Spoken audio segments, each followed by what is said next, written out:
আজকে আমার কাছে আছে একটা তারা মাছ চকলেট বোম, আর এখানে আছে প্রচুর পরিমাণে ছাই। দেখবো আমরা এই বোমটা ছাইটাকে ফাটিয়ে ছাইটাকে উড়িয়ে ঠিক কত সুন্দর দেখতে লাগে। আমাদের ছাইটাকে উড়লে কত সুন্দর কি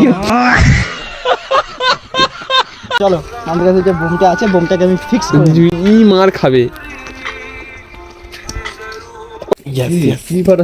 হ্যাঁ তুই এখানে মুখ বাড়বি আর দাঁড়িয়ে থাক। থাকবে দেখতেই পাইনি